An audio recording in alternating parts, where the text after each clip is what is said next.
Voilà. Bonsoir à tous. On se retrouve ce soir pour la seconde partie donc de ce propos autour du mode Kaiser Reich et de son univers uchronique. Je suis toujours avec Alazar. Vas-y, tu peux y aller. Bonsoir. Voilà, on t'entend parfaitement, c'est nickel. Donc, bien, pas besoin de faire une grande introduction, dans le sens où je pense que la fois précédente, on avait un peu désherbé le terrain. Juste pour rappel, nous sommes au moment où nous parlons, donc en décembre 18, disons ça comme ça, dans cet univers uchronique où la guerre ne s'est pas arrêtée. On a vu que ça divergeait à partir de début 17, je crois, c'est ça? C'est ça. Ok. Et j'avais décidé il y a 2 semaines, pardon, d'arrêter là, donc fin 1918, parce que, eh bien, on entre en pleine terra incognita, puisque on entre dans un conflit qui continue, et on va pouvoir prendre le temps de développer cette histoire différente de celle que nous connaissons. Donc, eh bien, écoute, je te laisse le micro et vas-y. Donc, on entame cette année 1919. On va poursuivre jusqu'en 20 ou 21, 21, c'est ça? Je sais plus. Jusqu'en 21, c'est ça, avec la fin officielle de toutes les hostilités. Ok.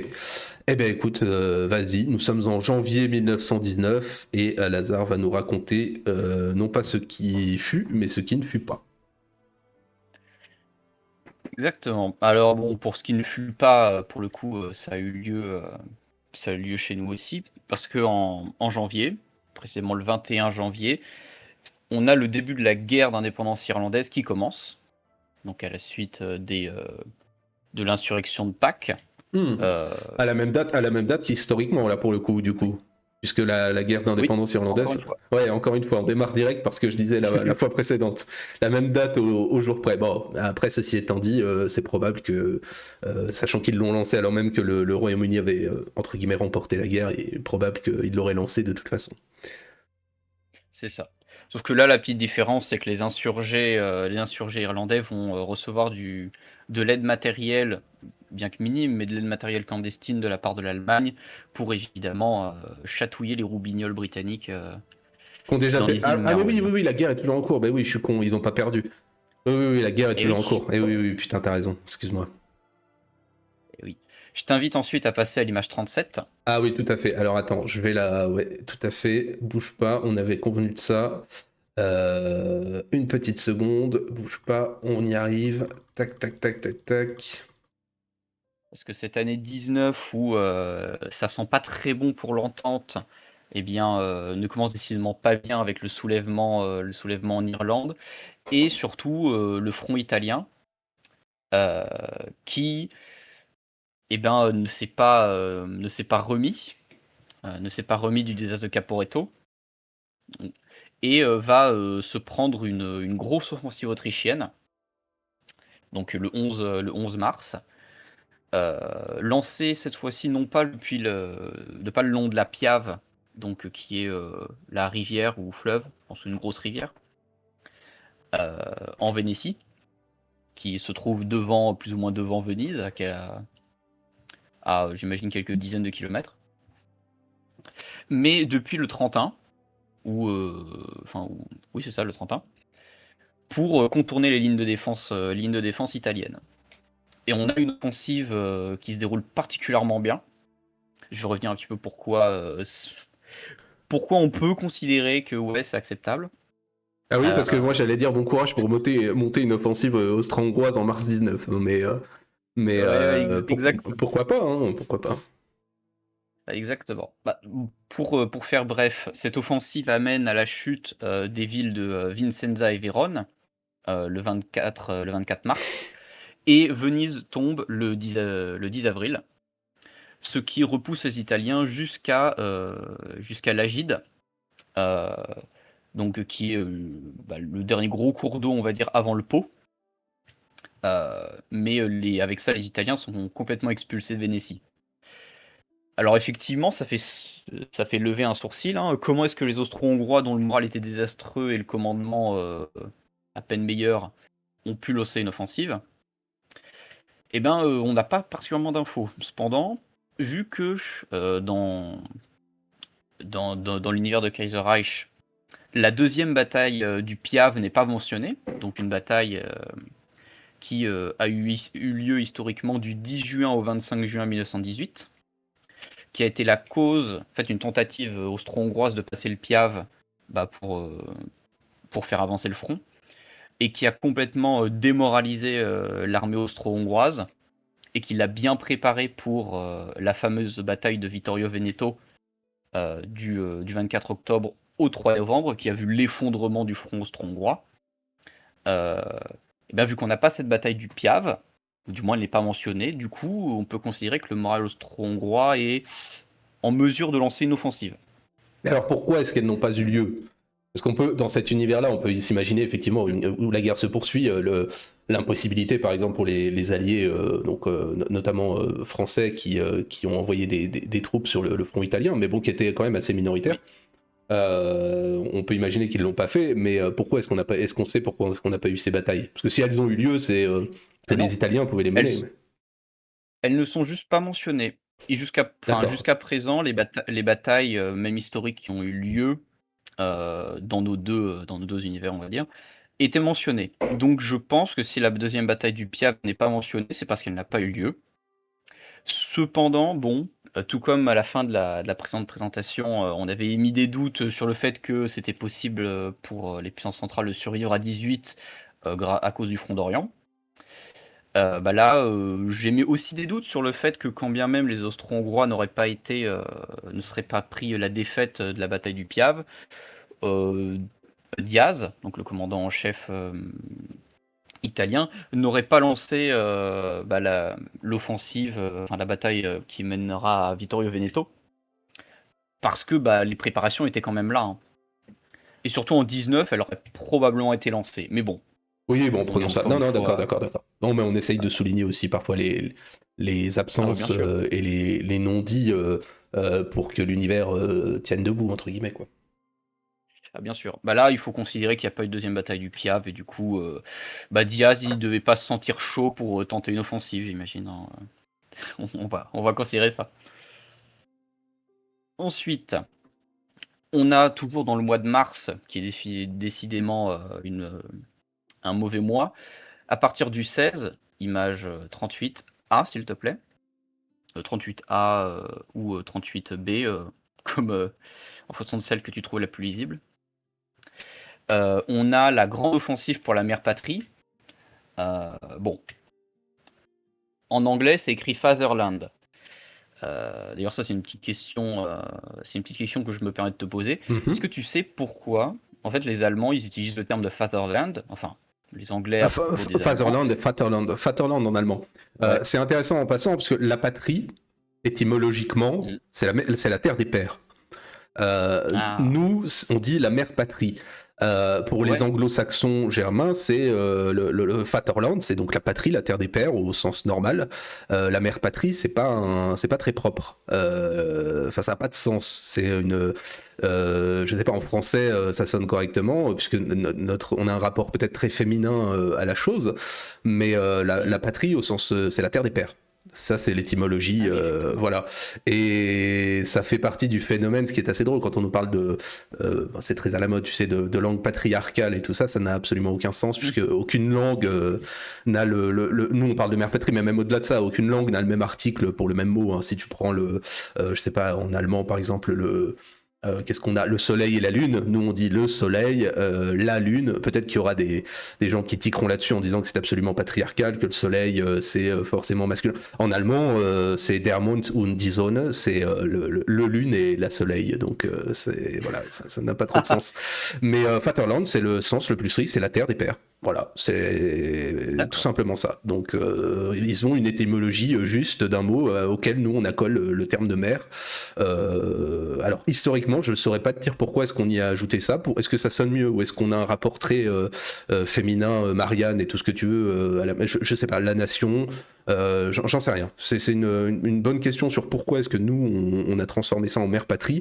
Mais la patrie, étymologiquement, c'est la terre des pères et donc l'allemand utilise Vaterland. Ouais, Oui, c'est oui, peut-être parce que oui, complètement oui, logique. c'est vrai que Hidalgo oui, souligne le fait que le mot la patrie est féminin, donc peut-être qu'effectivement, Mm. voilà. Mais c'est intéressant dans le rapport au langage et tout ça. Bon, après, c'est encore un autre sujet. Bah, parce qu'on a tendance, je pose la question parce qu'on a aussi tendance beaucoup à voir l'opposition avec le concept russe de motherland, justement.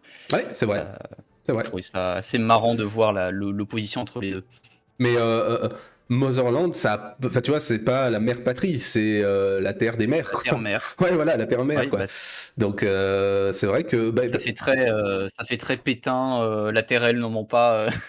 la matrie, ouais, c'est ça. Mais je me suis pas, je te réponds comme ça à brûle pour point. Je t'avoue que je me suis pas spécialement intéressé à la question, mais en termes d'étymologie du latin et tout ça, c'est plus juste de parler de Vaterland et pourquoi effectivement la mère patrie, ouais, Motherland, qu'on traduit nous par mère patrie, ce qui a pas trop de sens, mais ouais, la matrie, ce serait peut-être plus juste d'ailleurs.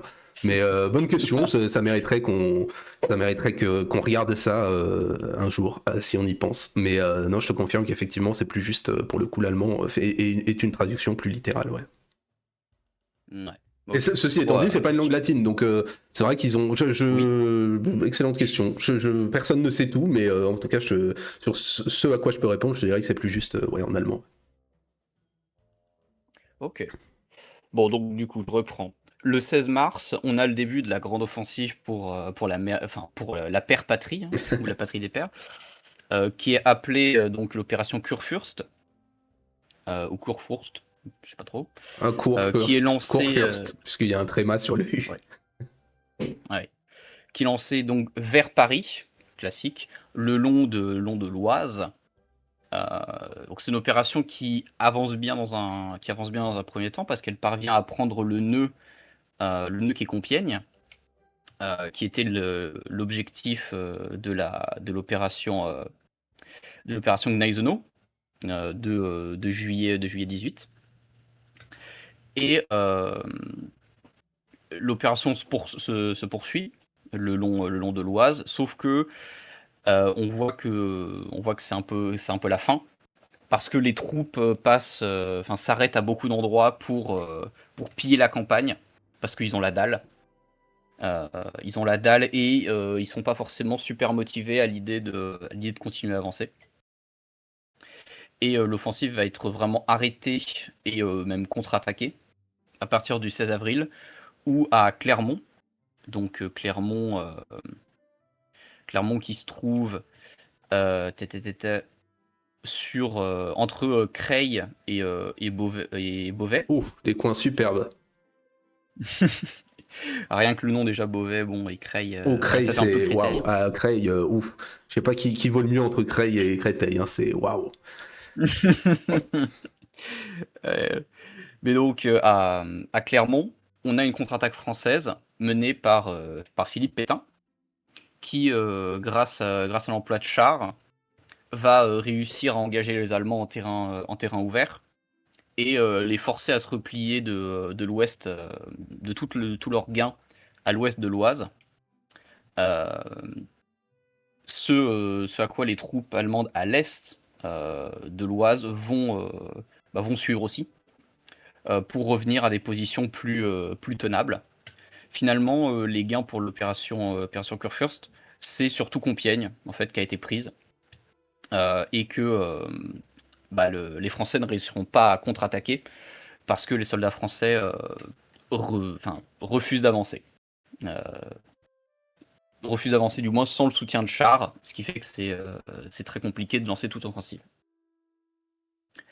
Le 12 avril, on a des petites escarmouches tout le long de la Somme, qui va être appelée la troisième bataille de la Somme, sauf que les troupes sont tellement affaiblies par la grippe américaine, The American Flu, qui est la version de Kaiserreich de la grippe espagnole, parce que cette fois-ci, les États-Unis ne sont pas dans la guerre et donc n'ont pas besoin de faire de la censure là-dessus.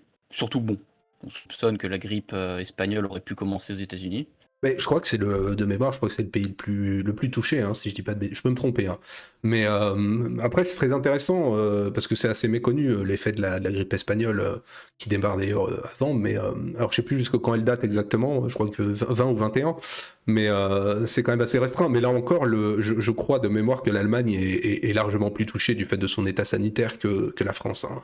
Je crois doit y avoir à Oh peu près oui. 200 000 morts en France et le double en Allemagne. Bon, 200 000 morts, c'est déjà pas mal, hein, mais je crois qu'il y a le double en Allemagne.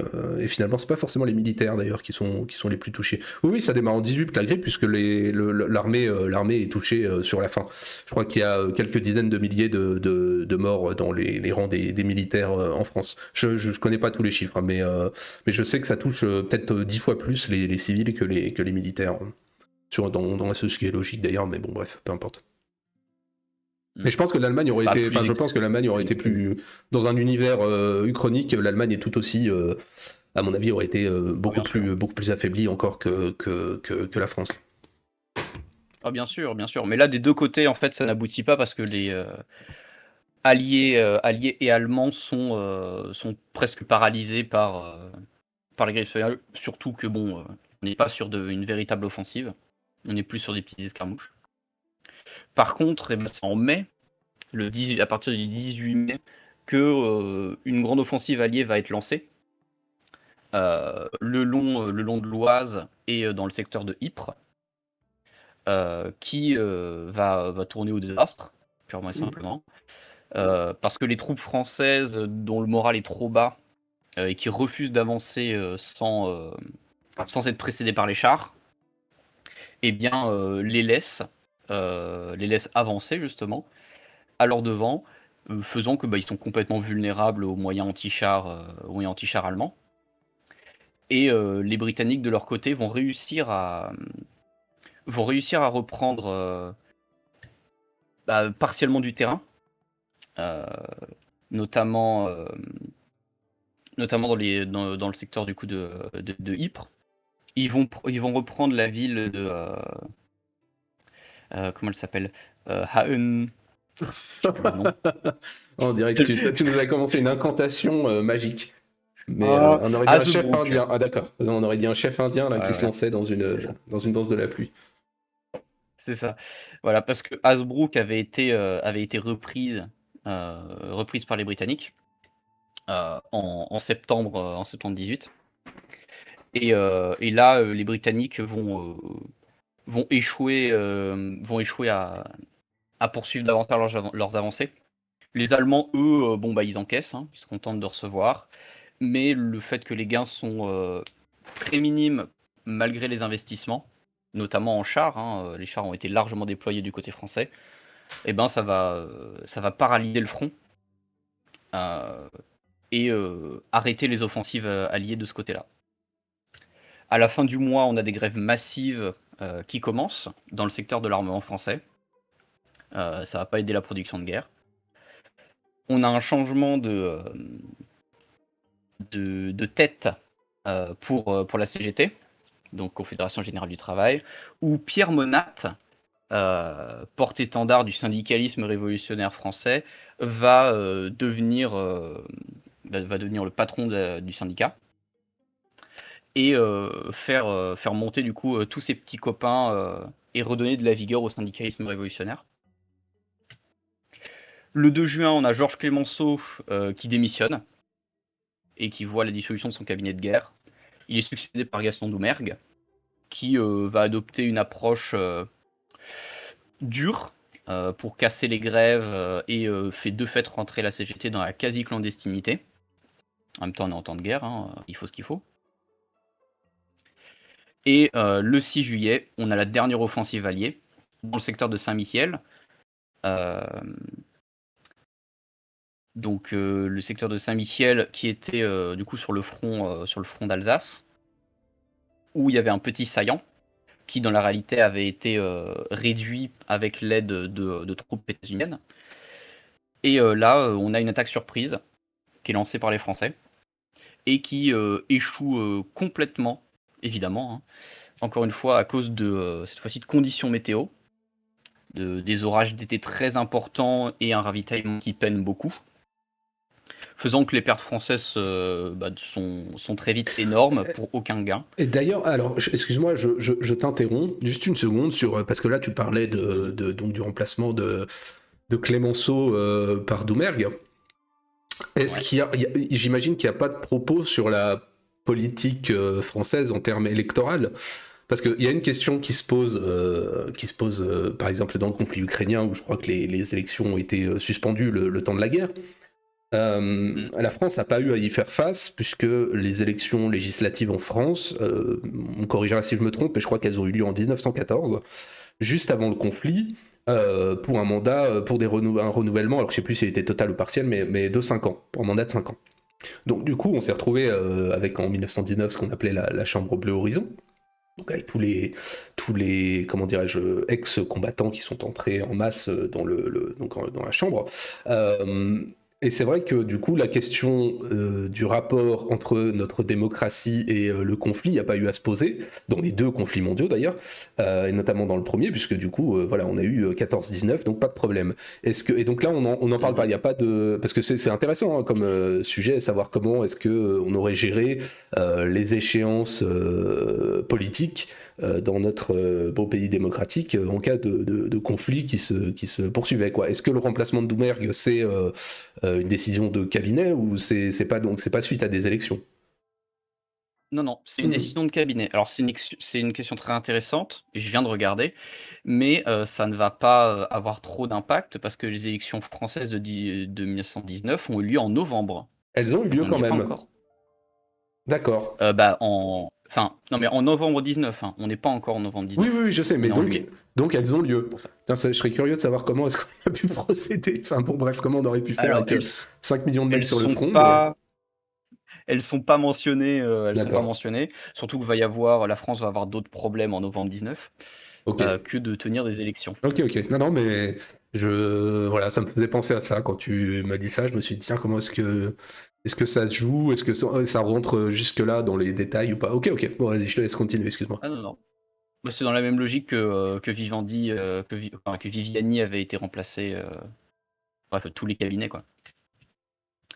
Donc l'offensive de Saint-Mihiel, échoue complètement, ce qui se fait que le front est complètement paralysé. Les Allemands ne peuvent plus avancer, heu, parce que, bah, à cause de leur morale et de leur ravitaillement. Les Franco-Britanniques, c'est la même. Chose marrante, hein, l'offensive de Saint-Mihiel qui échoue, Saint-Miel, ça Saint-Miel, reprend Saint-Miel, Saint-Miel. après Saint-Miel, c'est mon coin. Saint-Mihiel, ouais. Saint-Miel, je suis obligé de corriger. J'essaye de pas trop le Je faire marque quand. le H. Ouais, j'essaye de pas trop le faire quand les gens interviennent pour pas être chiant sur des trucs comme ça, mais bon, c'est la Meuse. Ah non, mais c'est C'est mon coin, c'est non, le non, lieu mais de naissance de mon paternel, alors Saint-Miel. c'est important de bien prononcer les choses. Je le retiens. Donc on a pour ce fameux 6 juillet, 1919, les mêmes conditions que pour la véritable bataille, de Saint-Mihiel, où, les États-Unis ont fait face à des grosses pluies, des terrains très boueux, mais, bah, ils avaient réussi, eux, à avancer. Là, les Français n'ont pas l'appui de 200 000 États-Uniens, qui étaient engagés pour Saint-Mihiel. Donc on va dire que les Français tout seuls, eh ben, ça suffit pas. Les pauvres, les Français, ils sont pas bons. Et avec ça, à la suite de l'échec de l'offensive, on a des mutineries massives qui éclatent, au sein des troupes françaises, avec cette fois-ci, à la différence des mutineries de 17, le ralliement des officiers subalternes, ce qui, bah, empêche toute opération militaire. Et on a une grève générale, qui est, déclenchée à l'initiative de la CGT et de la SFIO, à l'arrière, ce qui arrête presque entièrement la production de guerre, malgré la tentative de répression du gouvernement Doumergue. Ouais, j'avais préparé Donc ça, un long speech sur le sujet, mais je le ferai pas. Juste pour dire, moi, ça reste pour le coup, ça reste du domaine du possible. Un tel mouvement social à ce moment-là en France, couplé à effectivement cette insubordination militaire, on n'est pas à l'abri à ce moment-là si la guerre avait continué de ce genre de choses en France comme dans d'autres pays où ça a eu lieu hein, pour le coup. Mais l'Allemagne comme la Russie sont effondrés plus ou moins de cette façon-là, on va dire. Mais enfin par l'arrière d'abord, mais avec un ajout de problèmes militaires. Mais ouais, ouais, ça aurait été possible. Pour le coup, c'est pas illogique que la France sorte du conflit de cette façon-là, ou en tout cas doivent demander grâce de cette façon-là. c'est surtout qu'on est dans un contexte de défaite continue. Mm. À part Clermont, On n'est pas dans le contexte de l'offensive des 100 jours qui, quand bien même elle a été coûteuse, c'était des victoires. Là c'est que du négatif. Donc ça aide pas le moral à l'arrière. Le 31 juillet, on a l'Éthiopie qui envahit l'Érythrée. Bon, ça c'est important, hein. Ça c'est essentiel. Très important. Le renversement de la colonisation, profitant du fait que l'Italie est complètement sur les rotules militairement. Et 5 jours plus tard, le 5 août, on a le premier jalon de la fin avec l'armistice de Venise, qui autorise l'installation de troupes austro-hongroises en Vénétie et en Lombardie, jusqu'à la signature d'un traité propre. Je t'invite à mettre... Alors, ouais, non, on va pas la mettre tout de suite.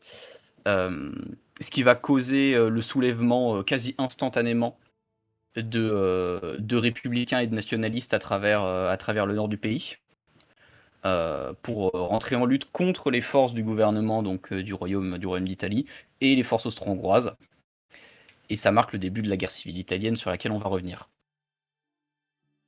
Suivi ensuite, 7 jours plus tard, le 12 août, de l'armistice de Chantilly, qui met fin au combat cette fois-ci en France, suivi de plusieurs autres armistices qui mettent fin au combat dans les Balkans et contre l'Empire ottoman. Et avec ça, on a la Grande Guerre qui est finie, et on va rentrer dans l'après. Ok, donc la guerre se termine un petit peu moins d'un an après la date, on va dire, historique. C'est ça. Ok. Enfin, on a eu des offensives supplémentaires, des gains, des pertes, et finalement on arrive sur des puissances centrales qui sont en position de force. Les négociations donc à Versailles commencent le 20 septembre 1919. Et dès le 4 octobre, on a les premiers traités, donc pour les partenaires mineurs, on va dire. Le premier traité, c'est le traité de Vartolz, qui réduit la Serbie à un état de quasi-protectorat austro-hongrois, qui voit la Serbie céder les régions de Niche et de la Macédoine à la Bulgarie. Le Monténégro est privé de sa côte, mais rattaché à la Serbie, en guise de compensation. L'armée est limitée à 35 000 hommes. La Serbie est forcée dans une union de libre-échange avec l'Autriche-Hongrie, forcée à payer des réparations de guerre à Autriche-Hongrie, Bulgarie, Albanie. Mais oui, parce que l'Albanie avait vu son territoire violé pendant toute la guerre, alors qu'elle était neutre. Et force la Serbie à nommer un gouvernement austrophile. Bref, le sort des perdants. Ouais, après, tu vois, total, je m'étais dit, je pense que l'état des nationalités au sein de l'Empire et tout ça était trop problématique, mais d'un autre côté, on ne sait pas ce que les puissances centrales victorieuses auraient fait comme conneries menant finalement à une autre guerre possible. Parce qu'on nos traités à nous de puissances victorieuses dans l'histoire réelle, de Versailles jusqu'à Sèvres, en passant par Trianon, ça va foutre quand même un bordel délirant en Europe, notamment en Europe centrale. Hein. La Hongrie, 100 ans après le traité, il a toujours pas de sens. Hein. Le traité Trianon, on a toujours des énormes minorités hongroises dans plusieurs pays limitrophes, et c'est vrai que je pense que les puissances centrales, au début, je me disais, mais non, ça me paraît impossible dans le sens où l'état de l'Empire ne le permettait pas, mais d'un autre côté, je pense qu'ils auraient fait tout aussi n'importe quoi que nous, donc bon, c'est pas J'ai envie de illogique. Hein. dire, ils auraient pu faire pire, c'est-à-dire annexer la Serbie, qui aurait été complètement stupide. Ouais, mais là, ouais, je Au pense moins, ils la que laissent oui, on est indépendante. dans l'impossibilité de contrôle, là, pour le coup, après une telle guerre, à mon avis, je pense que Ouais, ça me paraît, faut savoir clairement. se rester mesuré, mais oui, non, c'est possible. Mais tu sais, je parlais plus effectivement, des mouvements territoriaux qui n'ont pas de sens, mais ça n'a pas plus de sens ce qu'on a fait nous, hein, avec l'Europe après Versailles. Je pense qu'il y a des choses quand même largement discutables. C'est pas pour rien qu'il y aura des guerres jusqu'au milieu des années 20, quoi. Enfin, ou en tout cas au Bah, début des années 20. au moins, le traité n'a pas été dessiné à coup de règle, ça aurait pu être pire. Ça aurait pu être le nôtre, enfin, ça aurait pu être les vrais traités qu'on a passés, effectivement, qui ont conduit à des guerres de la Hongrie jusqu'à l'Empire ottoman, quoi. Donc, mais oui, je pense qu'il n'y avait pas de toute façon de bonne paix à faire dans cette guerre-là, ça me paraît compliqué. À partir du moment où tu as Bah, engagé de telles forces et engrangé de telles pertes, tu t'es conduit quand même à une espèce de volonté peut-être pas de puissance, mais en tout cas de revanche ou de droit du vainqueur absolu, quoi. Mais oui, c'est pas pire que ce qu'on a fait, on va dire. Bah, ça reprend la phrase d'un Français, je ne sais plus qui disait que la paix de Versailles était trop douce pour ce qu'elle a de dur, la guerre, et trop dure pour ce qu'elle a de doux, la paix. Au sens où bah, ça préparait bien pour la suite. Donc on a à la même date le traité de Salonique, qui lui se charge du sort de la Grèce, qui voit la Grèce céder la Macédoine du Nord, enfin la Macédoine du Sud, pardon, à la Bulgarie, les îles du nord de l'Égée à l'Empire ottoman, et fait renoncer la Grèce à ses revendications sur l'Épire du Nord, donc région du sud de l'Albanie, et en même temps qu'elle est condamnée à verser de lourdes réparations de guerre, ainsi que la mise sous tutelle d'une partie de la quasi-totalité de son industrie par austro-hongrois et allemands. Bon, pour ce que valait l'industrie grecque, Ouais, à ce moment-là, oui, effectivement. on va dire c'est pas la mort. Et je t'invite à mettre l'image 40. Oui, On arrive sur le gros traité. on a évité Pierre Monat, tiens, qu'on avait là. Et Ouais, c'est pas grave, vous avec voyez sa Pierre petite Monat. moustache. Voilà. Petite moustache. Donc,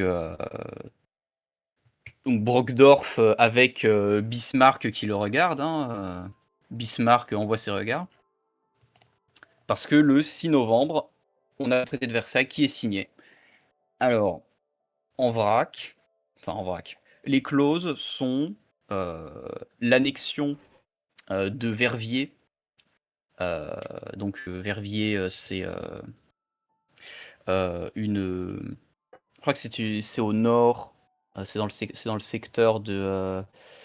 C'est dans le nord de la France, je crois, Verviers. Ah Je sais oui, plus si c'est la frontière belge. je crois que c'est en Belgique. Non, je dis une bêtise. Bonne question, j'aurais dit que c'était en Belgique, mais pour moi, Verviers, c'est en Belgique, hein. Euh, Euh, Verviers. Oui, oui. Pardon, oui. C'est non, ça, non, non, mais pas de c'est mal. en Je Belgique. pense que c'est Autant pour moi. vraiment, enfin, c'est loin de chez nous, hein. C'est plutôt la frontière Oui, oui. belgeo-allemande, allemando-belge. Allemande, oui. Ok. Oui, oui, absolument. Donc on a l'annexion de Verviers à l'Allemagne. Un plébiscite qui est organisé pour le rattachement de la région d'Arlon au Luxembourg, qui va avoir son propre sort.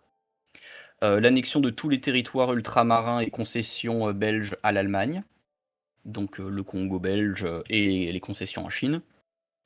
La reconnaissance de la souveraineté belge sur ses affaires intérieures, pour la face. La destruction des forts de Liège et d'Anvers euh, par les troupes belges, ainsi que la réduction drastique des forces armées belges pour uniquement assurer un rôle de police. Euh, une clause stipulant qu'en cas d'agression française contre l'Allemagne ou la Belgique, les deux pays coopéreraient et verraient le réseau ferré et de fortification belge passer sous contrôle allemand le temps du conflit. L'Allemagne renonce à toute base militaire ou portuaire sur le territoire belge pour assurer sa neutralité. La Belgique entre dans un accord de commerce avec l'Allemagne où elle doit, qui lui impose la législation du travail allemande et des tarifs douaniers favorables. On a la création d'une entreprise, alors la Antwerpener Hafen Gesellschaft, compliqué, Gesellschaft. Gesellschaft, quelle terrible langue, ou, La société, ça veut dire.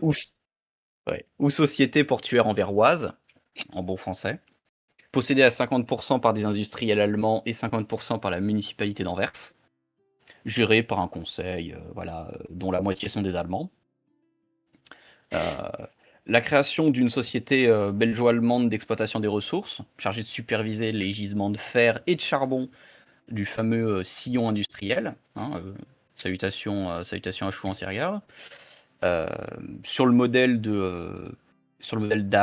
d'AHG, donc de l'entreprise portuaire anversoise.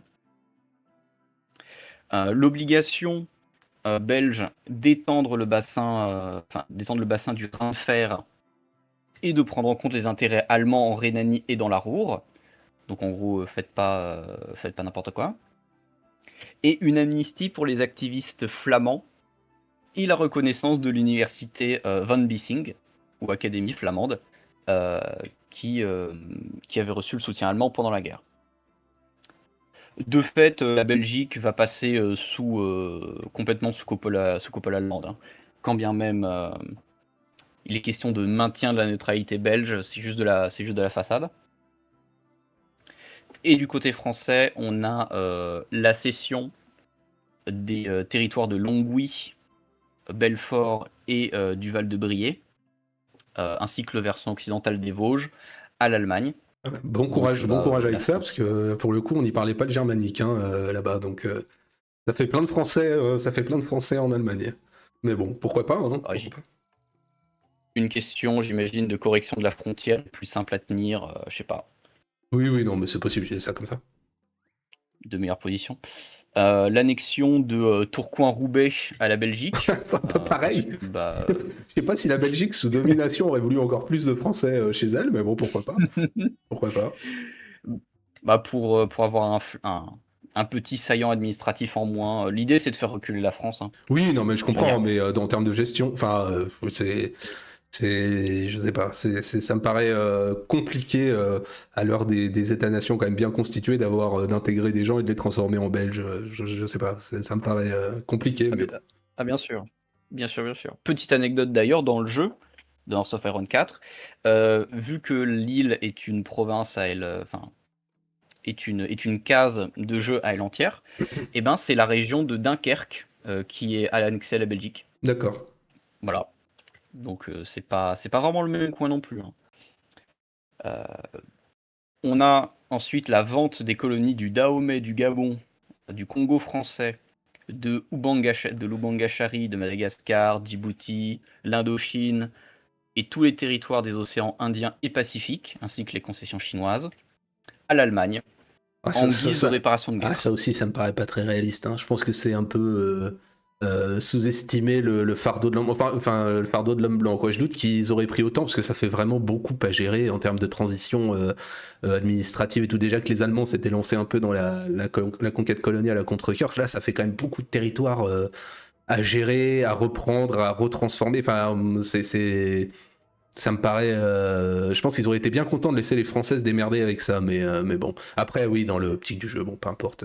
C'était mon. Ça. Après, n'aspiraient-ils pas à leur place au soleil?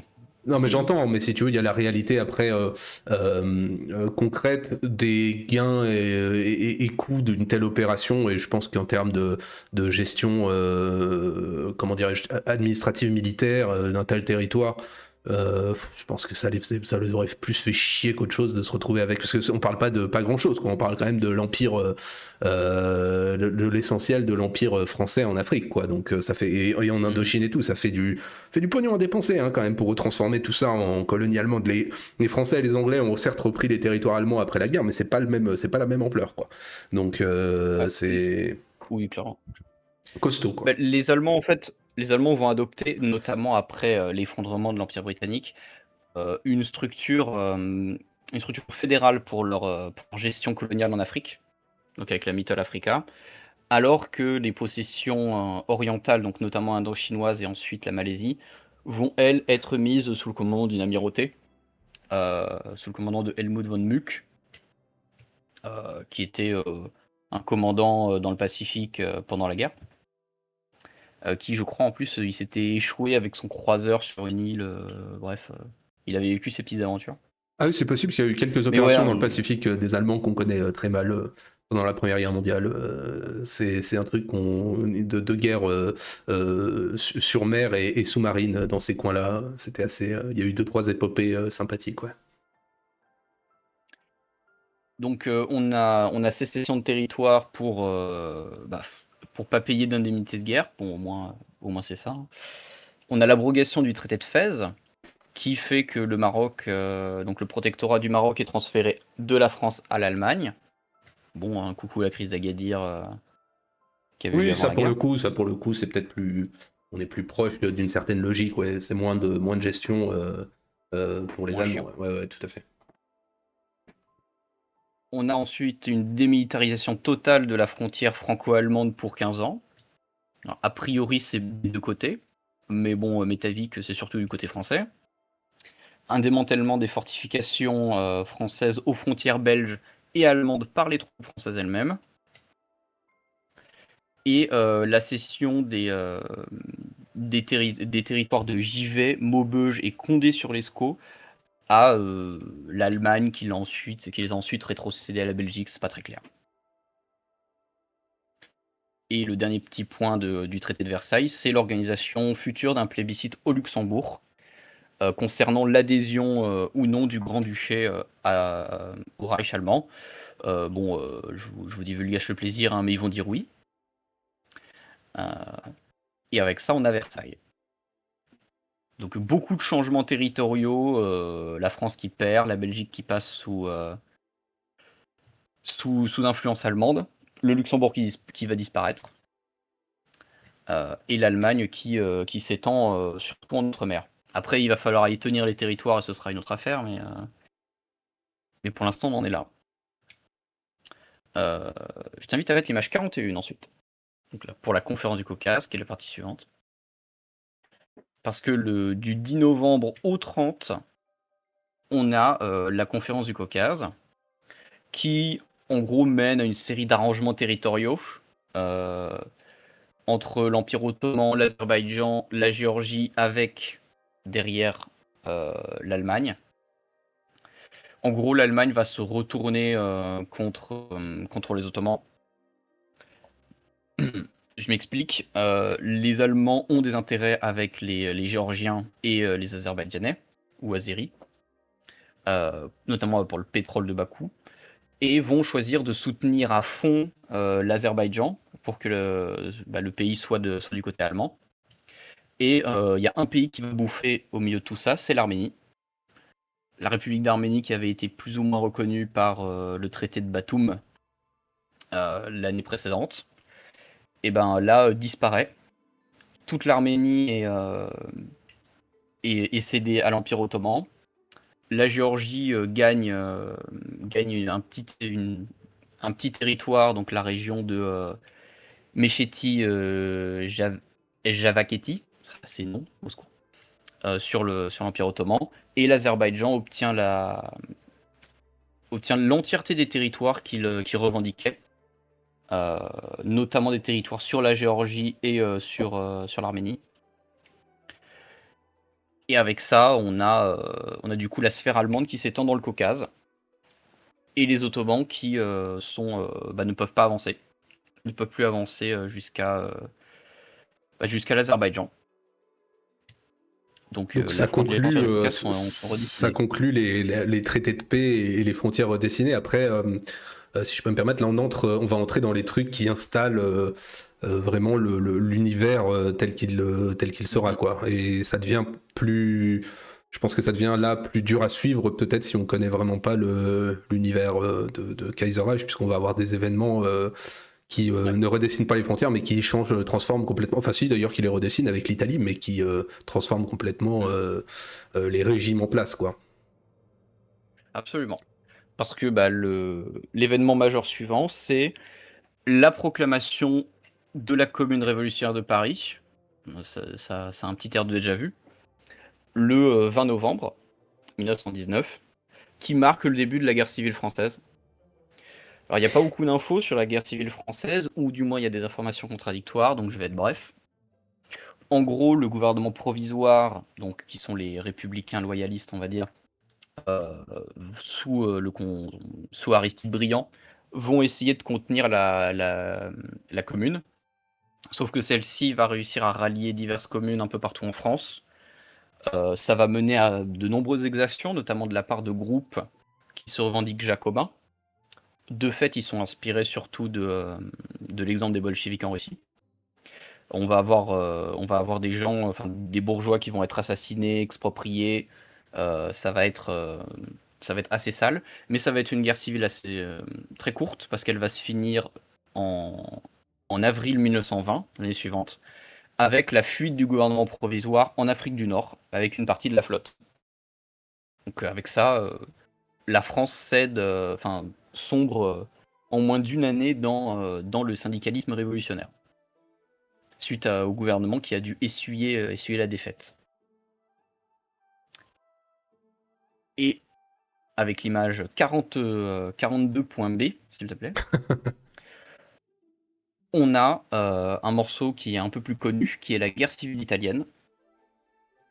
Donc, comme je l'ai dit, suite à l'armistice de Venise, on a eu le soulèvement de nationalistes et de républicains dans le nord du pays. Donc, je sais pas si l'animation elle fonctionne. À toi de me le dire. L'animation, c'est-à-dire?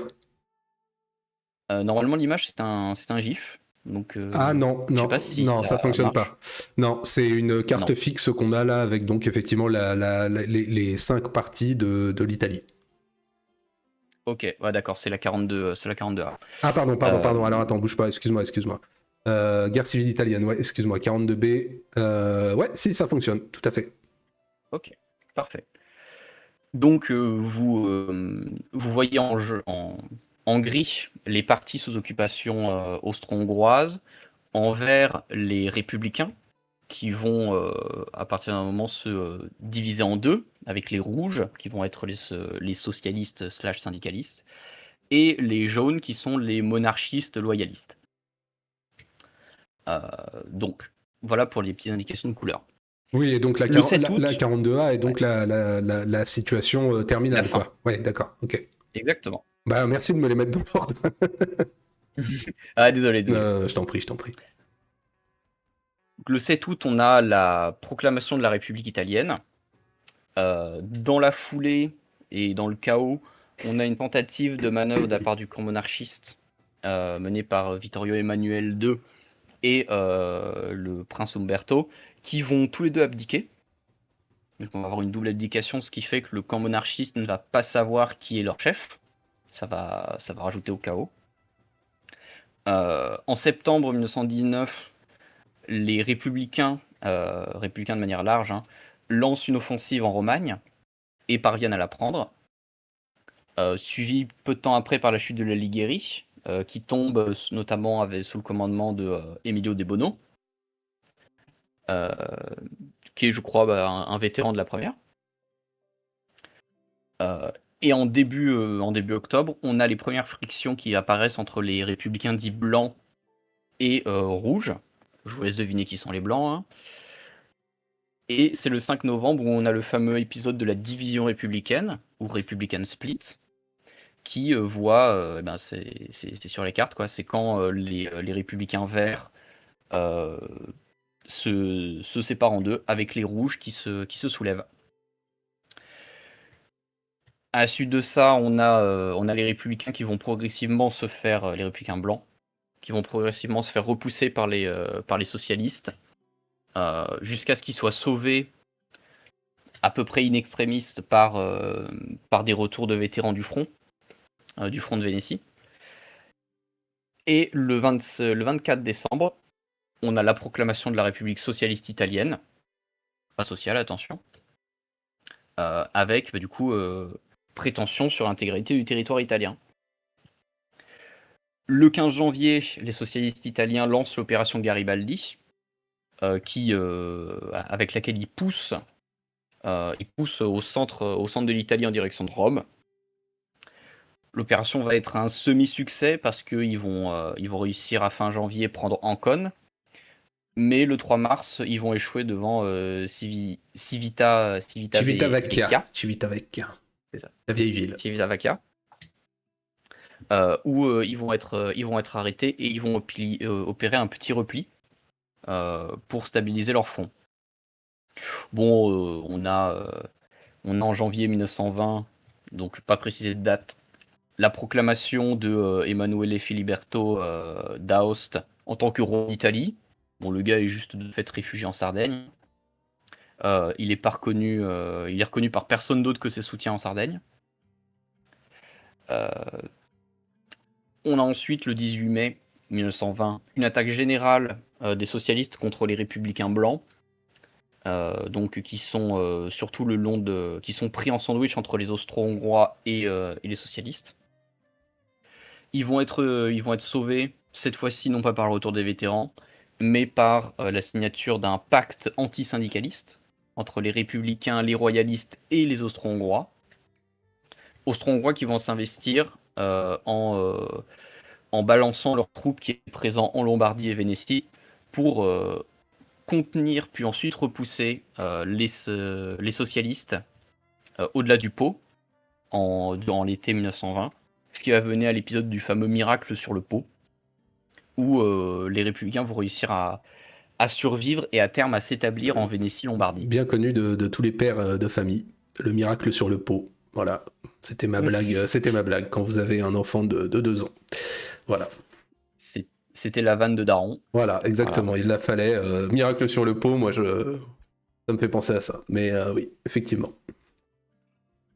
Ensuite, tu peux passer à la 42.A, parce que ça, c'est la situation qui va émerger à la suite de l'armistice de juillet 1920 et le traité de Trieste d'octobre 1920 qui va suivre.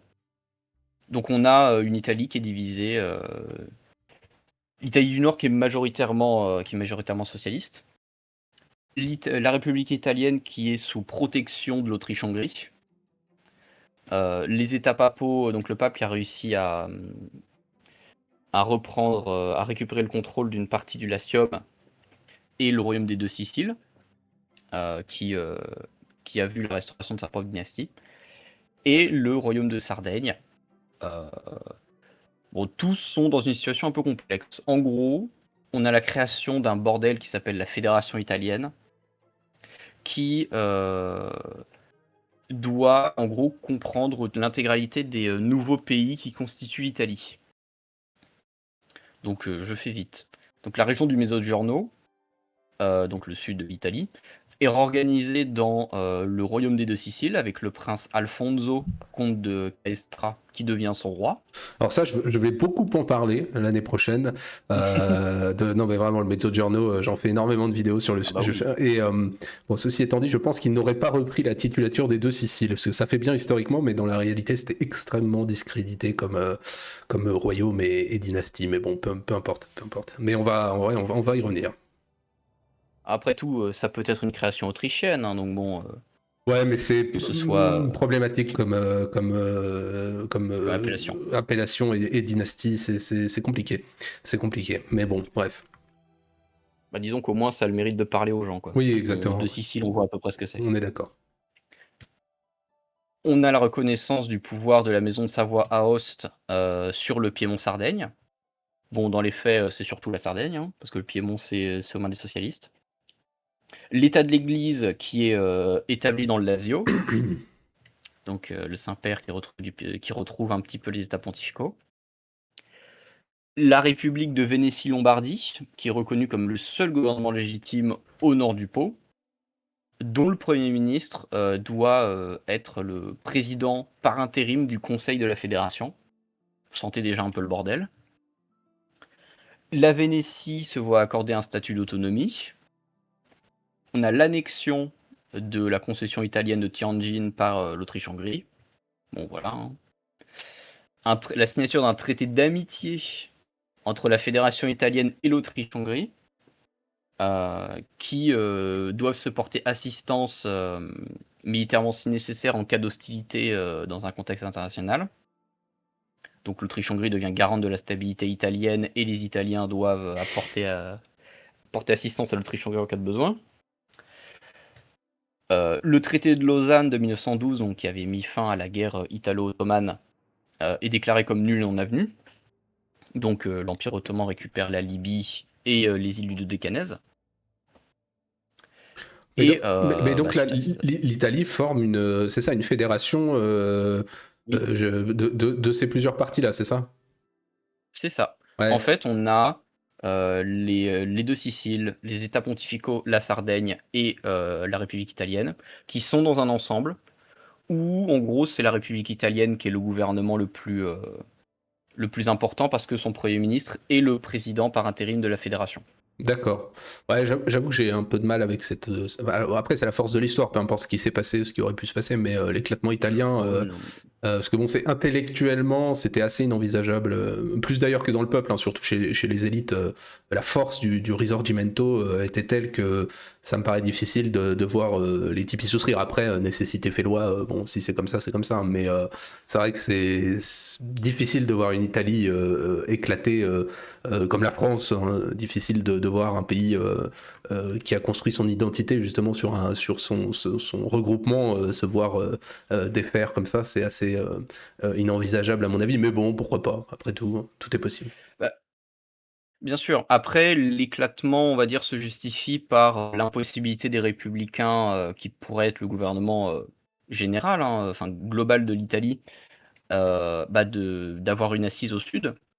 Ils sont dépendants des loyalistes royalistes et le problème, c'est surtout les socialistes qui, coupent les républicains des royalistes et de fait, se revendiquent comme un gouvernement parallèle. Ouais, je comprends, mais pareil, C'est sur vraiment eux le nœud de l'affaire. la résurgence du royalisme, c'est délicat. C'est délicat parce que même si ça s'est fait difficilement, et encore une fois, je vais en parler sur la mainmise républicaine sur l'ensemble du territoire italien, et notamment sur le Mezzogiorno, on se rend compte que, mis à part des épisodes très importants, une quasi-guerre civile, ça va se tasser très très vite et que finalement le régime est assez bien installé dans sa forme républicaine pour difficilement voir les gens ressouscrire au régime royal des deux Siciles et toutes les problématiques qu'il pouvait avoir en termes de structure, de féodalité et compagnie. Ça aurait été, à mon avis, un petit peu délicat. Mais encore une fois, l'histoire parfois est pleine de surprises, hein. Qui aurait pu prédire que on aurait l'URSS en 1914? Bon, voilà quoi.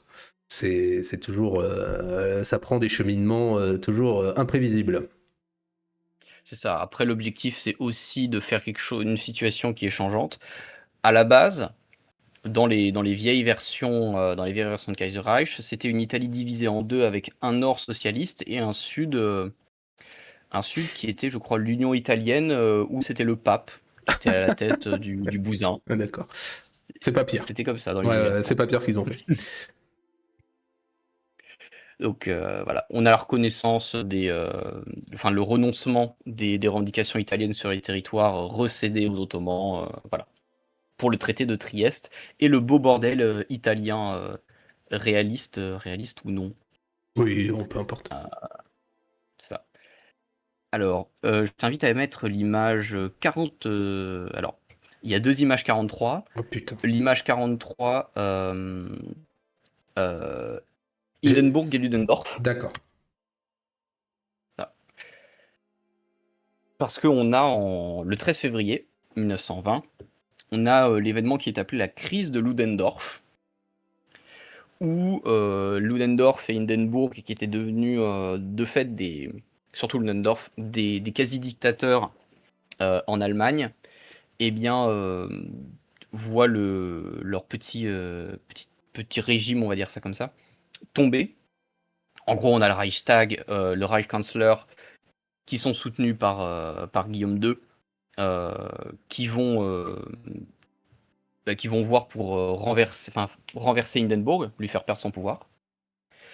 Ils sont bien aidés en cela par Hindenburg qui va passer un accord avec le Reichskanzler euh, contre lequel il promet de maintenir l'autonomie des forces armées vis-à-vis du Reichstag, ce qui va poser des problèmes par la suite.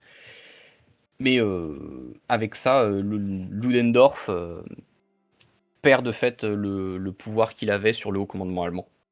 Il va ensuite suivre à peu près le même parcours que celui qu'il a eu dans la réalité, c'est-à-dire se rapprocher de l'extrême droite, de l'extrême droite nationaliste, euh, avec laquelle il a pas mal d'atomes crochus.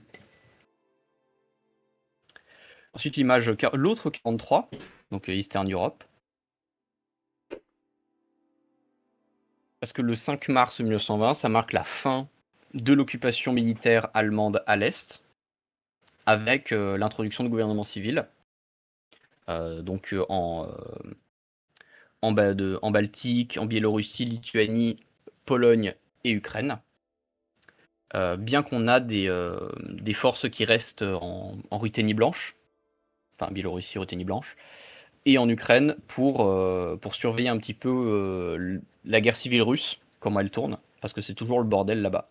Oui, c'est vrai qu'on n'en a pas parlé d'ailleurs, mais elle se poursuit Oui. et je ne sais pas quand elle s'achève, mais peut-être qu'on c'est peut-être Mais abordé, oui. c'est ça, on en parlera Ouais, plus tard d'accord, parce que d'accord, c'est un morceau à lui tout seul. d'accord. Je t'invite à remettre l'image 36.2, donc Ulrich von Breckdorf, parce que le monsieur a un rôle important à jouer. Ok, attends, je le remets, bouge pas. Parce que l'Allemagne va, à partir du 9 mars, adopter des réformes constitutionnelles qui vont profondément changer sa politique intérieure de l'époque. Je fais un petit résumé. On avait déjà eu des réformes en août 1918, avec des premières réformes qui avaient vu le nombre de députés augmenter. On avait eu en gros, on passait de 397 sièges à 441 sièges. La désignation de Berlin, Hambourg, Breslau, Leipzig et Francfort comme des entités urbaines à part entière. Après, je me suis renseigné et je suis pas non plus trop familier du système politique du Reich allemand. Ça m'avait l'air d'être un gros bordel fédéral. Ah, Euh, j'avoue, je connais très mal aussi. On entre dans des sujets, tu sais, bon, sur les streams, Très la spécifique. plupart des mecs savent tout. Il faut savoir quand on n'en sait rien. Absolument aucune idée. Quelques réformes bismarckiennes, deux, trois conneries sur le. Je ferai un sujet l'an prochain sur un sujet politique autour effectivement comment dirais-je, de l'entourage du Kaiser à ce moment-là, mais on est dans des trucs. Non, je connais beaucoup trop mal pour la ramener là-dessus. Aucune idée. Bon, bah, vu que je vais pas pouvoir m'appuyer sur toi pour avoir une meilleure connaissance du truc, je vais rester large. Donc on a en gros des frontières internes à l'Empire allemand qui sont modifiées euh, pour aboutir à une meilleure représentation des grandes agglomérations. Euh, L'autorisation des listes multipartites, bah oui, parce que jusque-là, c'était pas possible. Et l'adoption de la méthode des Honte pour l'attribution des sièges au Reichstag. Donc, il faut savoir, c'est globalement ce qu'il faut en retenir, c'est que c'est une méthode de calcul du vote qui favorise les grands partis au détriment des petits, pour de fait aboutir à une assemblée moins fragmentée. Donc ça, c'était pour les premières réformes d'août 1918. Et les réformes de mars, donc qui vont donner lieu à la fameuse, qui vont donner lieu à la naissance à la Constitution de mars 1920. Donc elle voit les ministres et secrétaires d'État ne plus perdre leur siège au Reichstag une fois qu'ils sont nommés, parce que c'était le cas avant. On a cependant une impossibilité de voir se cumuler les fonctions de Reichskanzler et de ministre-président de Prusse, avec un siège au Bundesrat. Donc le Bundesrat, c'est la chambre supérieure, c'est l'équivalent du Sénat, hein, c'est la représentation des territoires de l'Empire. Ouais, c'est un joyeux bordel. On a l'âge de vote qui est passé de 25 à 24 ans. Les déclarations de guerre et les traités doivent être ratifiés, enfin, pour être ratifiés, doivent être acceptés par les deux chambres du Parlement fédéral, donc Reichstag et Bundesrat. Le Reichskanzler est maintenant responsable devant le Reichstag, qui peut le renverser avec un vote de censure. Et il peut se faire poursuivre devant une cour constitutionnelle spéciale si jamais celui-ci venait à être accusé de malversation quelconque. On a cependant le Kaiser, dans tout ce changement, qui conserve ses prérogatives de nomination du Reichskanzler et tout ça. Mais maintenant, le Reichskanzler, il est plus responsable uniquement devant le Kaiser. Donc celui-ci, le Reichskanzler, devient responsable de toutes les actions, propos et décisions du Kaiser, en apportant sa signature à celle-ci. Donc ça lie un petit peu leurs deux destins. J'imagine que le Reichskanzler peut aussi désapprouver des décisions du Kaiser. avec ça. On a le Reichskanzler qui contresigne les ordres de nomination des hauts gradés, donc il les approuve ou non. Il gagne un petit peu de pouvoir sur l'armée. On a aussi un changement territorial important, puisque l'Alsace-Lorraine, et la Blotteringen, donc de fait l'Alsace-Moselle française, mais Alsace-Lorraine pour les Allemands, qui devient un État constituant à part entière de l'Empire, avec le fils de Ludwig III de Bavière, Franz, qui devient le grand-duc d'Alsace-Lorraine. Ce qui donne une représentation du territoire au Bundesrat. Cependant, ça crée ces réformes constitutionnelles, quand bien même elles permettent une relative libéralisation ou démocratisation du système allemand. Et ça crée des problèmes, ou du moins ça n'en résout pas certains. Et notamment, comme j'avais pu l'avancer un peu avant, la question de l'indépendance de l'armée. Parce que l'armée n'est pas dépendante, ne répond pas au Reichskanzler, mais est toujours sous la seule autorité du Kaiser. Ce qui fait qu'elle va continuer à faire sa petite sauce pendant toute l'entre-deux-guerres. Ensuite, image 44, s'il te plaît. Vas-y. Le 11 avril, on part sous le soleil du Levant. Parce que le 11 avril, enfin le 10 avril, 1920, on a les accords de Jérusalem entre le Royaume-Uni, l'Allemagne, l'Autriche-Hongrie, les États-Unis et les Ottomans, qui signent un compromis. En gros, les Britanniques, qui occupaient toujours une partie du territoire ottoman, doivent quitter ces parties de territoire sous 31 jours. Les traités signés dans le Caucase, donc CF, la conférence du Caucase, sont reconnus.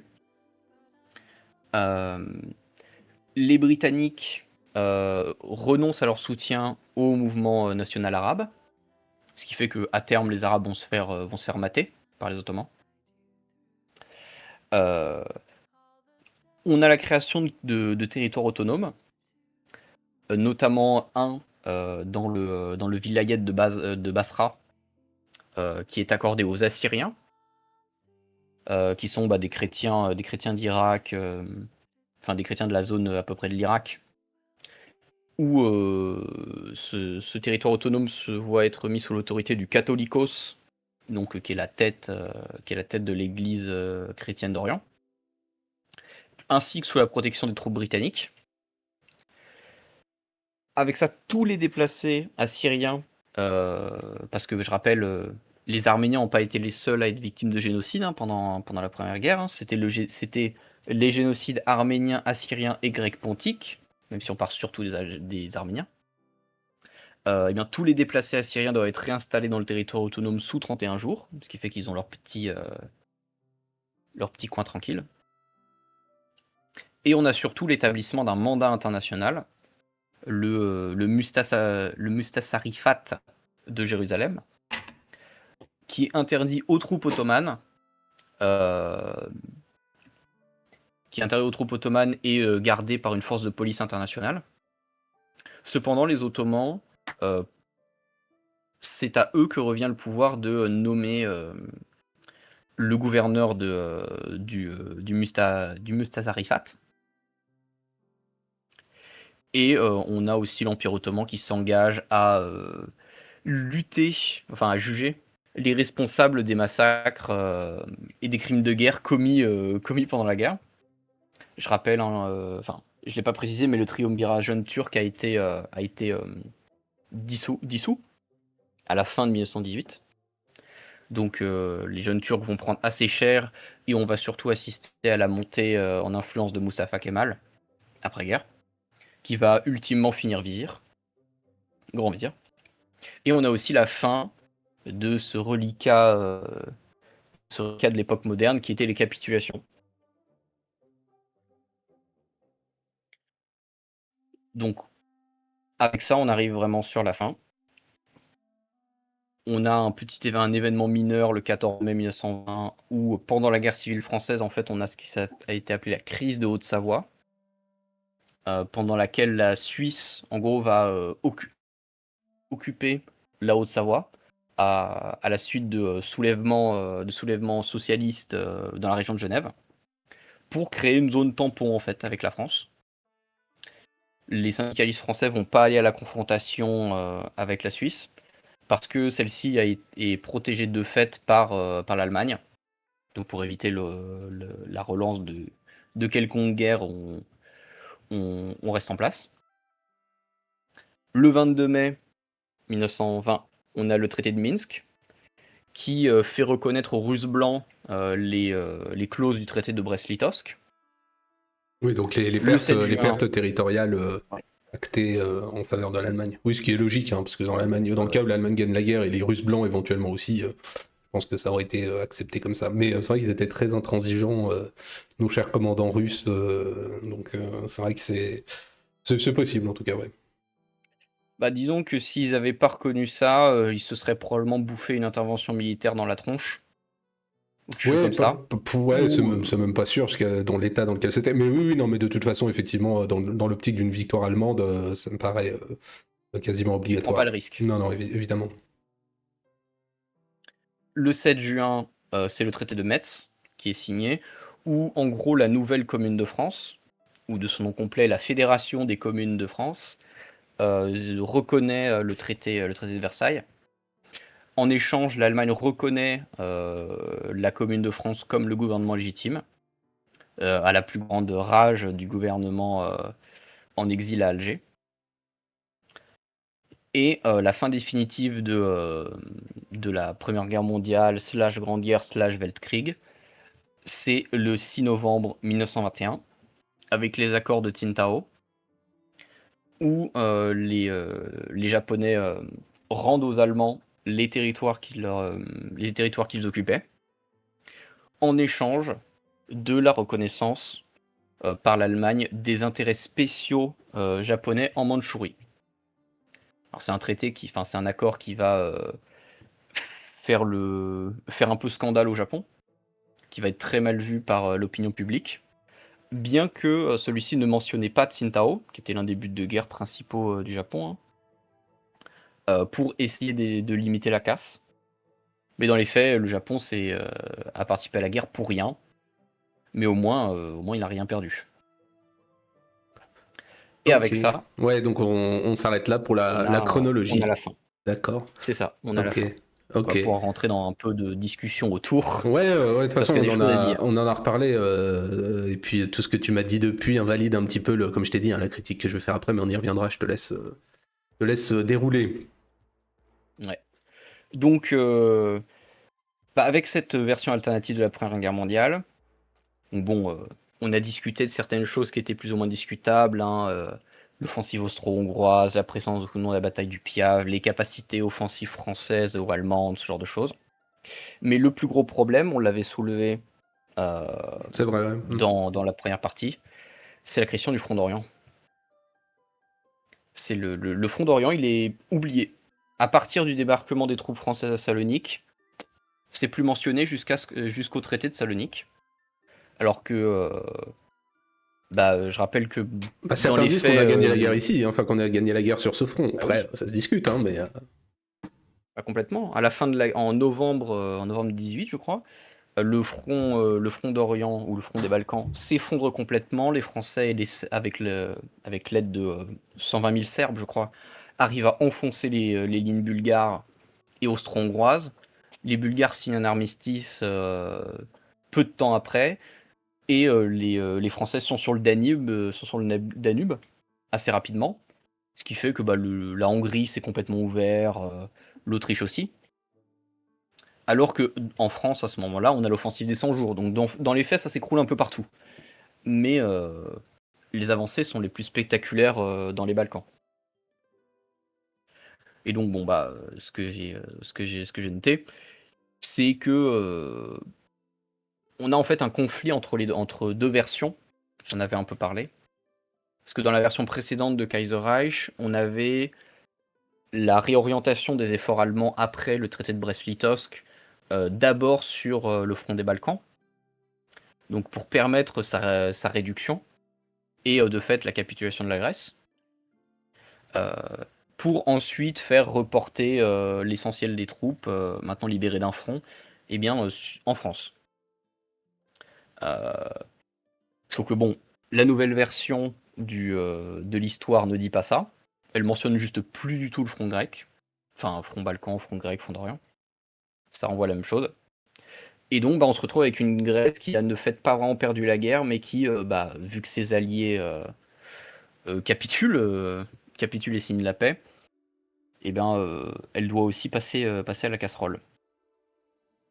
Donc, j'en arrive à mes autres critiques, on va dire, par rapport à cette version alternative de la Première Guerre mondiale. C'est qu'à mon sens, elle surestime un peu trop l'importance qu'ont eu les troupes états-uniennes dans le rapport de force finale. Alors certes, c'est indéniable que les renforts états-uniens ont été du sang neuf dans les tranchées, ont apporté un renouveau du moral. Mais la grande question, c'est à quel point. Bah après, Est-ce que sur l'aspect, à partir du moment où les Américains n'interviennent pas du tout, en hommes, mais aussi en matériel, hein, même si encore une fois, on est sur un effort de guerre relativement, enfin plus restreint, je pense quand même, enfin c'est pas inenvisageable en tout cas qu'on joue un peu à pile ou face avec dans le cocktail la situation russe, la situation de l'arrière allemand, comment est-il, la situation militaire de l'entente. À partir de là, c'est pas irréaliste d'envisager un cocktail avec un goût différent. Hein. L'intervention américaine, au-delà du nombre d'hommes, c'est effectivement c'est l'espoir, c'est tout ce que tu veux, mais c'est aussi une réalité effectivement en hommes qui permet quand même une prise d'offensive et qui conduit surtout d'un point de vue intellectuel, l'Allemagne a quand même considéré sa défaite comme probable, quoi. Donc c'est vrai que c'est, oui, je sais pas, surestimation peut-être. Après, je pense quand même que sans eux, tu peux avoir une issue différente. Je pense. bah, Ça se joue un petit c'est peu à pile ou là-dessus. face, quoi. Enfin, tu sais, au lieu d'être Bah, c'est là-dessus. C'est sur là-dessus. 90-10, t'es à 72-38, quoi. Enfin, 72, pardon, 28. Je sais pas, hein, j'en sais rien, mais c'est vrai que c'est toujours, de toute façon, c'est faire de l'histoire à partir d'événements non avvenus, c'est compliqué, quoi. Mais vas-y, excuse-moi. Bah, de toute manière, c'est sur ce postulat-là que Kaiser Reich se base, hein. C'est les États-Unis sont pas dans la guerre, donc l'Allemagne a un coup à jouer. Bon, on notera quand même que l'opération Michael, enfin la Kaiserschlacht, donc la grande offensive de printemps allemande, avait été lancée pour prendre de vitesse l'arrivée des États-Unis. Là, elle est quand même lancée sans leur présence. Bon, après tout, pourquoi pas, hein, pour faire céder le front, enfin céder le front de l'entente, pardon. Mais j'ai tendance en général, c'est peut-être le côté chauvin, cocorico un peu con qui fait ça, mais à considérer que même sans les États-Unis, la guerre aurait été gagnée. Plus tard peut-être, mais elle aurait probablement été gagnée, à mon sens, par l'entente. De par en fait ses capacités industrielles, le fait que l'Allemagne ait tout fait. Oui, Euh, probablement. Non, mais c'est ce que je te dis, c'est que tu rentres dans... Je sais pas si l'histoire est une question de probabilité, d'événements ou tout ce que tu veux, enfin peu importe, c'est une complexité folle, mais tu amenuises ou tu augmentes tes chances. Tu vois ce que je veux dire? Après, la question est de savoir mhm. la proportion. Mais oui, bien entendu que les Américains interviennent de façon mineure dans la Première Guerre mondiale, mais ça reste, et c'est surtout à long terme en fait, si tu veux, c'est qu'on savait qu'ils vont avoir donc l'offensive de Saint-Miel, ils ont, je sais pas, 200 000 personnes sur le front, mais on sait que derrière ils en ont encore 400 000, tu sais, en entraînement sur le territoire et compagnie.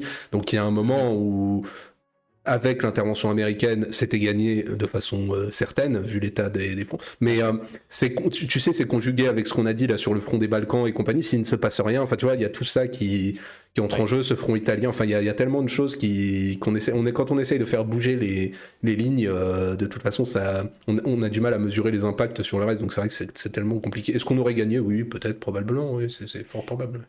Bah, ne serait-ce qu'avec l'argument du Front d'Orient en fait. Les États-Unis ont aucune, enfin peu ou aucune influence sur le Front d'Orient. Le Front d'Orient, c'est les Français, les Serbes et les Grecs. Tout à fait, ouais. Euh, et Et le Front d'Orient se serait effondré. Si le Front d'Orient et ses percées viennent à advenir, la Bulgarie est sortie, l'Autriche-Hongrie est sur les rotules, ça se profile très très mal, hein. Mhm. Donc bon, C'est sûr. après, Non, mais comme j'ai dit, hein, et puis une offensive austro-hongroise de grande ampleur en Italie en 1919. En fait, c'est très centré sur l'aspect militaire, donc fatalement, tu mesures pas l'état intérieur d'un pays, ou alors ils vont le faire que effectivement pour la Révolution en France. Tu tournes l'histoire comme ça t'arrange. Après, c'est la question de la crédibilité de la chose, quoi. Mais c'est un peu ma critique. Je fais plutôt une critique sur le fond. Sur le fond, il faut voir où est-ce qu'on se place quand on parle d'Uchronie, que ce soit vraisemblable. En fait, c'est ce qu'on demande le lecteur quand c'est une lecture ou le joueur. C'est l'idée du pacte en littérature. On avait parlé de la suspension d'incrédulité avec Hidargos là dans les vidéos des films historiques.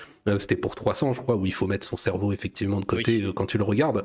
Je pense après tout ce que tu as dit, que la cohérence d'ensemble, dans le fond, elle ne pose pas de problème. C'est quand tu grattes, effectivement, que tu te rends compte que c'est complètement improbable, parce que l'histoire, elle est beaucoup trop complexe, peu importe de quelle école historique on tient, elle est unique, quoi. Donc, toute uchronie, c'est une possibilité infinitésimale qui requiert, comme j'ai dit, le jeu de probabilité, et puis l'acceptation un peu de la partie réalité de la chose. Et puis, faut voir les conditions qui mènent au résultat. Ici, le postulat de départ, déjà, est quand même assez improbable.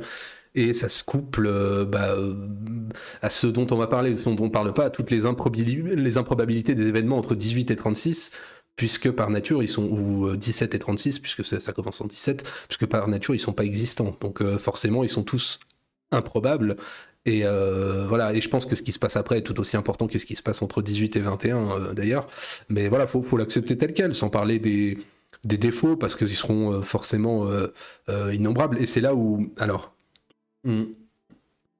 je change un peu d'angle et je vais avoir besoin de ton aval pour continuer, puisque je vais parler de ce qui ne fut pas dans la présentation. On entre dans une question qui est un petit peu relative à l'axe que tu as suivi.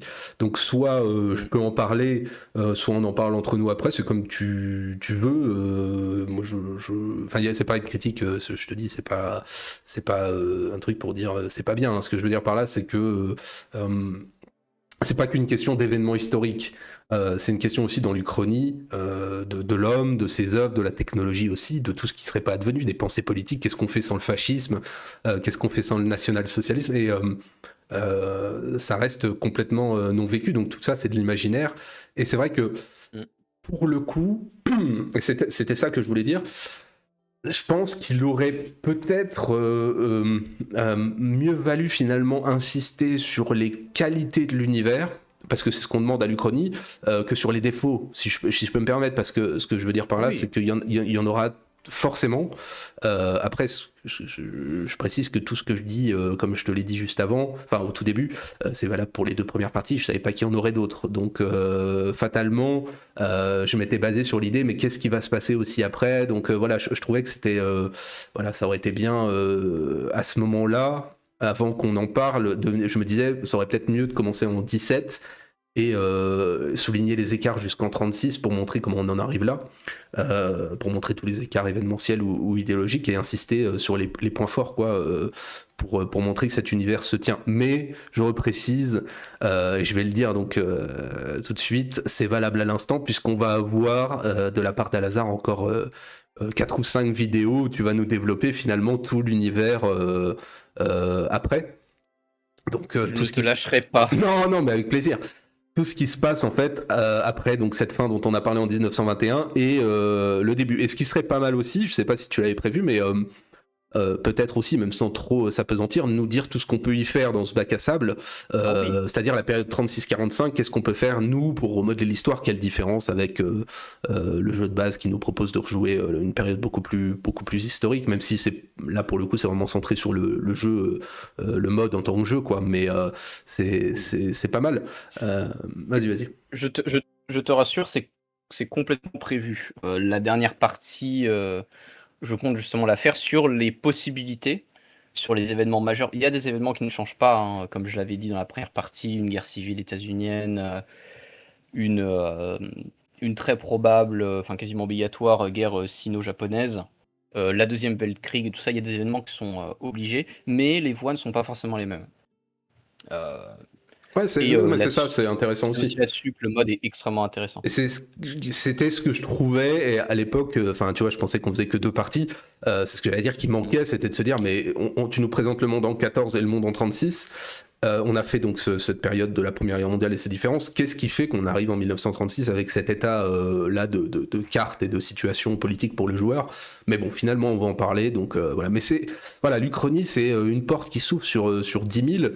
Et je trouve que ce qui est intéressant, ce qui peut-être manque un tout petit peu, si je peux me permettre, c'est pour ça que je disais, bon, peut-être qu'on en parle que tous les deux, mais en termes de conclusion, c'est vraiment les qualités de cette porte ouverte, parce qu'on sait que c'est une porte parmi d'autres, donc elle aura forcément plein de défauts. Après, je dis ça, j'ai le cul sur ma chaise, hein, ça reste du bon boulot, et voilà, c'est plus facile dans ma position. Enfin, tu vois l'idée, c'est pas docte, Oui. tu sais, de se mettre en professeur et dire, ouais, à ta place, j'aurais fait ça.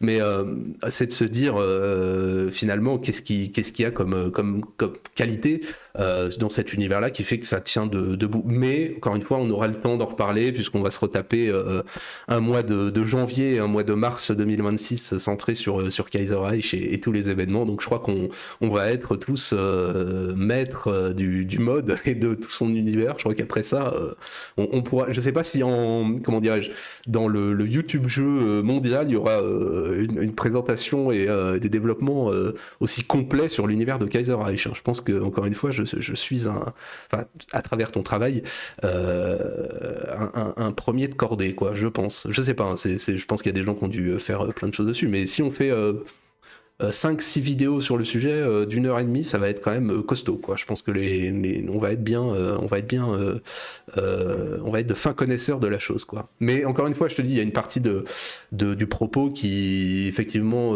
se basait sur le fait qu'on allait s'arrêter là et que bah, du coup, il nous manquait un petit peu toute la continuation de cet univers. Et effectivement, j'ai parlé de la guerre civile russe, voilà, un exemple parmi d'autres, se dire mais qu'est-ce qui se passe et comment on en arrive à cette situation en Russie en 1936, quoi. Mm.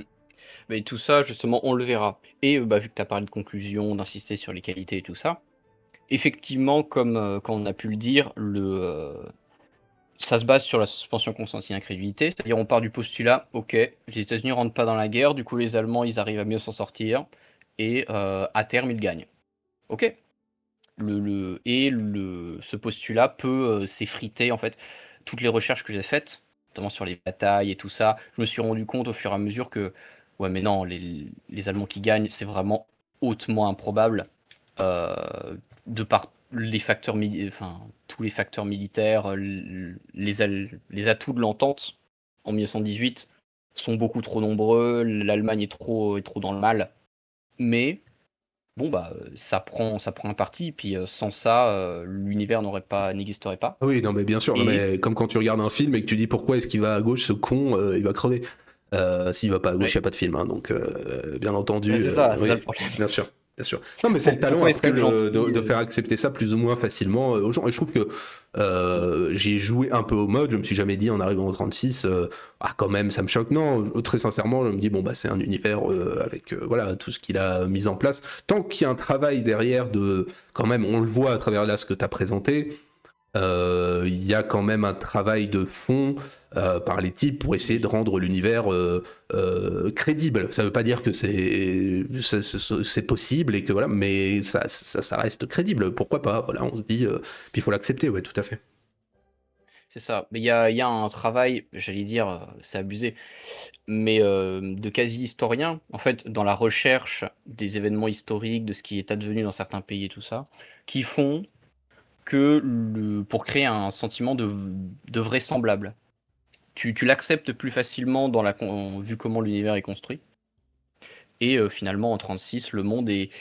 Bah, c'est un monde qui est alien, mais pas tant que ça. Je veux dire, bon, bah, ok, t'as une Allemagne.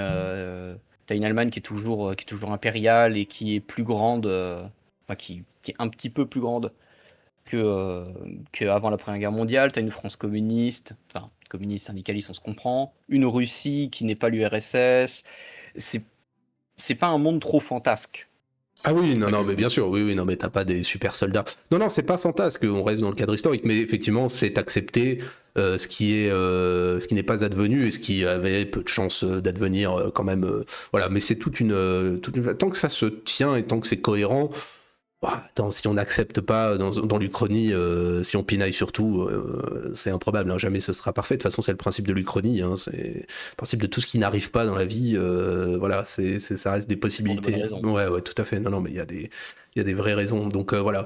Eh ben, écoute, je te remercie. Donc, Mais de comme même. dit, on se retrouvera à de multiples reprises au mois de janvier et de mars de l'année prochaine, puisque je laisserai le mois de février pour les gens qui veulent nous parler d'autre chose que de Kaiser Reich. Il en faut quand même, même si c'est toujours un plaisir. Et du coup, ouais, on complétera effectivement l'univers par les événements donc, qui adviennent entre 21 et 36, un peu géographiquement, je crois, par secteur. Je sais plus ce que tu m'as dit, je crois que c'est ça. C'est ça. Bah, la première chose qu'on verra, c'est le plus gros morceau, c'est la guerre civile russe. D'accord, ok, parfait. Bon, bah là, je pourrais intervenir à de multiples reprises. Mais, euh, mais oui, oui, oui, ok, bah parfait, nickel. On fera effectivement tout ça et on essaiera à l'issue de la chose de transformer tous nos auditeurs en experts de Kaiser Reich. Bon, ça se met pas trop dans un CV, mais on sait pas, hein, ça peut toujours servir. Et puis, À défaut d'être des experts de l'histoire, de la Première Guerre mondiale et de l'entre-deux-guerres, au moins vous serez, peut-être, des experts d'une de d'une l'histoire période alternative, alternative ouais, tout à fait. Ouais. Comme ça, ils pourront dire non, non, mais je sais ce qui s'est passé, moi. Mais pour briller en société. voilà, exactement, on dirait, mais non, non, l'URSS n'existe pas, je vous jure. Mais ok, non, non, mais nickel, écoute, je te remercie.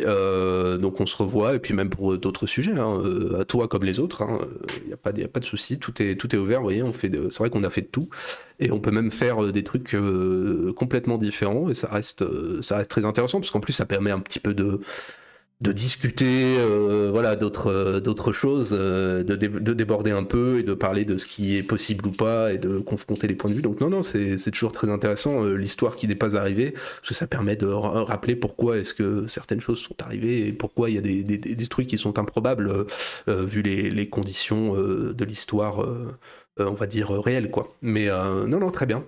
Bah écoute, je te remercie encore une fois. Je te dis, quoi qu'il arrive, donc au mois de janvier, je pense qu'on se fera du coup une GPO. Alors, Kaiser Reich, 1914, je sais pas, mais on se fera une petite GPO Earth of Iron 4 pour varier un peu les périodes historiques, parce qu'on a déjà fait Crusader Kings et Europa.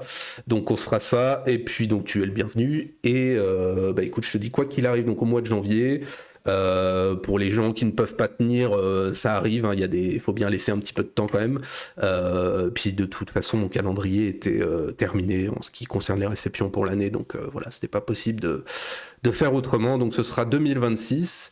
Pour nous, vendredi, on se retrouve pour faire je ne sais pas quoi, j'en ai absolument aucune idée. J'avais mis GeoGuessr, mais en fait, ce sera sans doute un petit peu plus tard. Dimanche, on parlera des déracinés de Maurice Barrès. Et je crois que mercredi prochain, dans une semaine, c'est la dernière tier list de l'année. Ce sera avec Skiros sur les chansons des Smiths, et ce ne sera sans doute pas en direct sur Twitch, parce que je pense que sinon je vais me faire bannir vu que je passe des extraits de chansons. Je sais même pas si sur YouTube c'est possible. Bah voilà, je vais tester des Oh, trucs. c'est dangereux. Bah, si vous voyez la chaîne disparaître, c'est parce que j'ai eu 36 réclamations.